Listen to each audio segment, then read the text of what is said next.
Hello and welcome to the rugbyleaguecoach.com.au analysis for Queensland League scene. My name is Addison. This week I'm looking at the Papua New Guinea Hunters, the PNG Hunters. The last few years they've been one of the worst defensive sides in the comp, to be quite frank.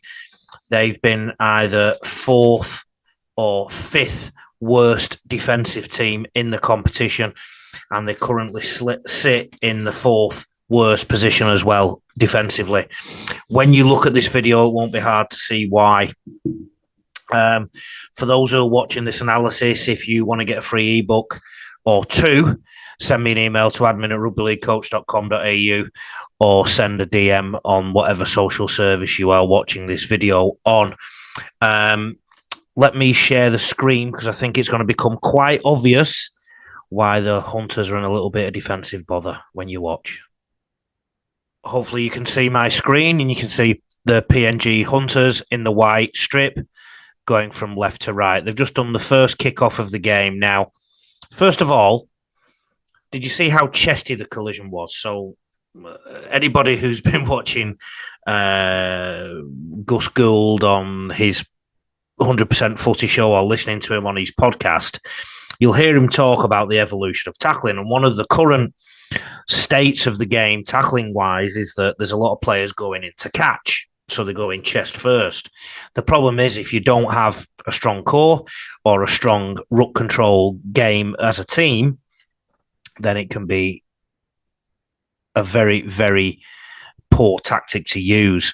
So they've just gone in chesty there, and there's only one person actually still locked on.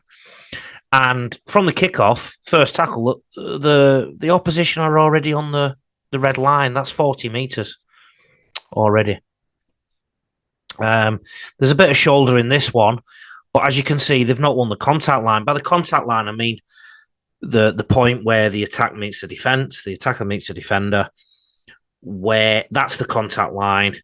If the defence loses it, the defence falls backwards. If the defence wins it, the attack fall backwards. Most of them tend to be neutral. That one is clearly the attacker winning the contact line. And what worries me here is the unload from number 3. He just got up off the leg straight away.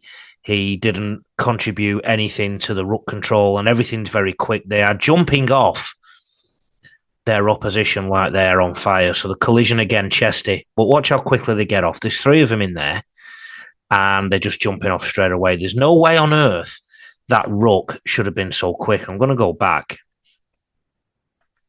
So, as you can see here, I mean, from a ruck control perspective, there's not much more you can ask for somebody to be around the legs, somebody to be up top, and somebody to be over the both of them. But yeah, they just get off so quickly. Like number 3 was off before the tackle was completed. Is it number 3? It might have been number 9, sorry. Look how quick it is. And 3 tackles, and the opposition are already well down the other end of the field.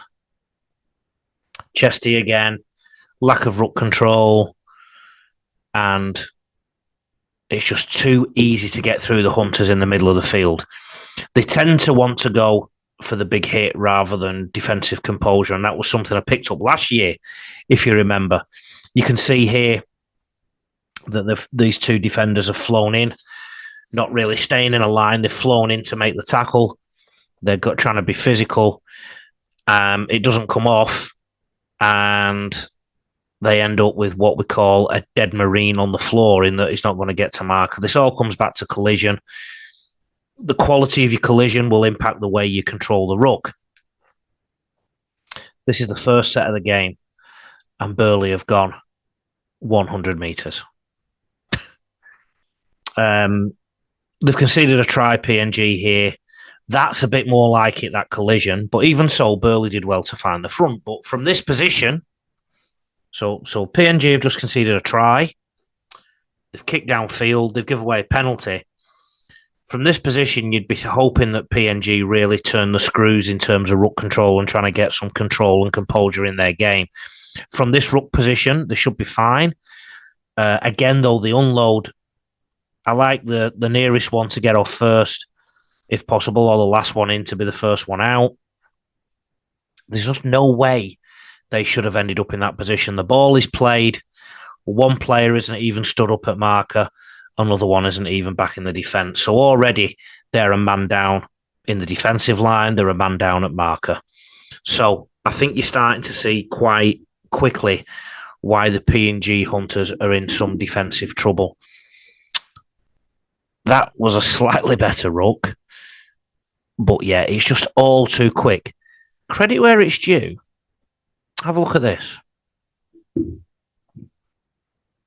Bear in mind, I keep talking about PNG being a side that likes to be physical and pull off the hit. This is a really composed slide.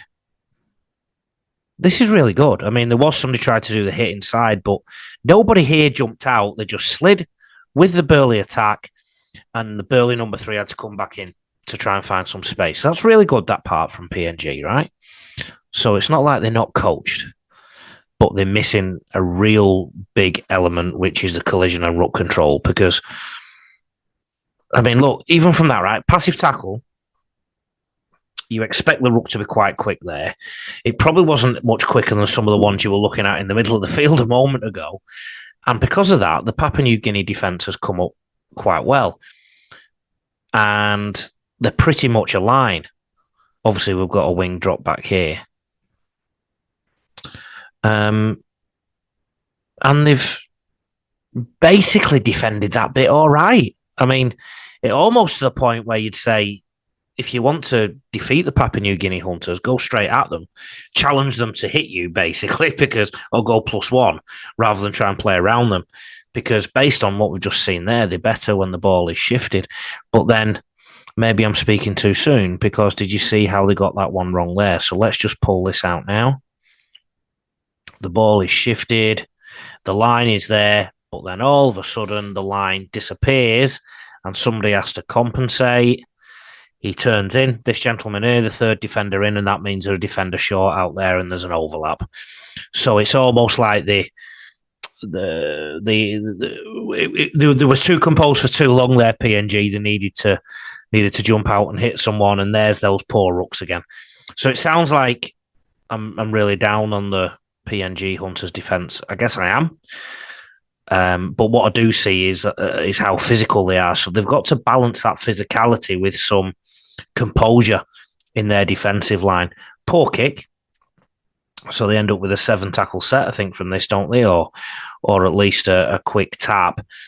Again, the collision was chesty, but the ruck control isn't bad there. That's one of the better rucks, but you can see that Burley are going to get a roll on. And now already there's some problems in this PNG defensive line. I even wonder if they've got the split right now, because they look a little bit short on that side. This camera angle here at Burley isn't great, so I'm just going off perspective here. I can't for sure say that they've got their defensive split wrong. But again, Burley just getting a roll on, a roll on, and a roll on.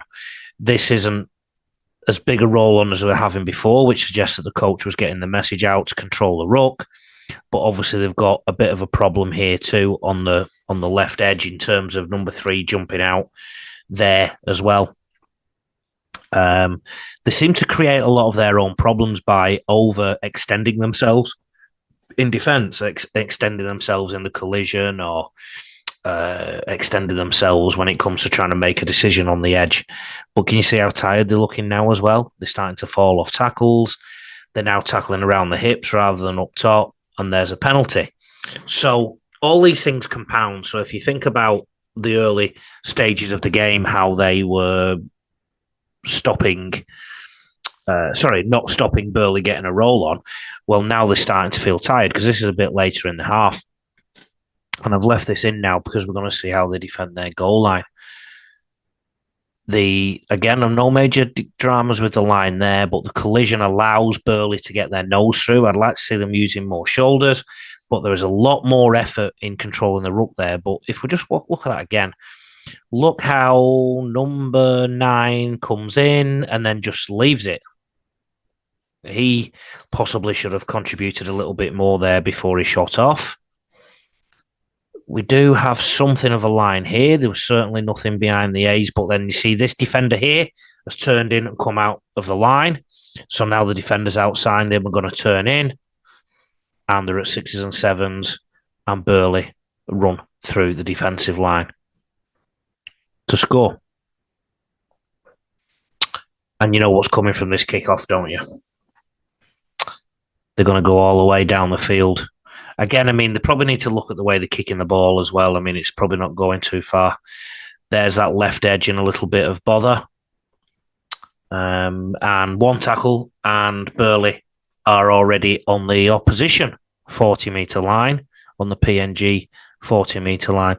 I think they're quite lucky in that Burley have not played to the weakness of PNG here. They're actually playing into their hands a little bit by shifting the ball and allowing them to slide, because that makes them think about sliding rather than smashing someone. Look, there's another slide where it's not too bad.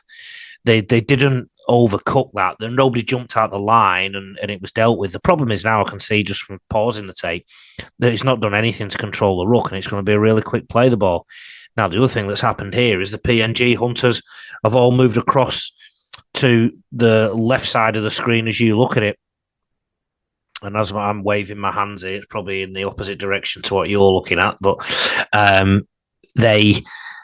Burley, by shifting to the ball to the other side, are now either going to find some spaced PNG Hunters, or they're going to find some space out on the edge. And it looks like it's basically a mixture of the two, because if you look at the spacings of the Hunters' defence here, they're pretty tight here, but look at that gap there, and then tight there, and then a bit more of a gap there. So there's some definite inconsistency in that defensive line.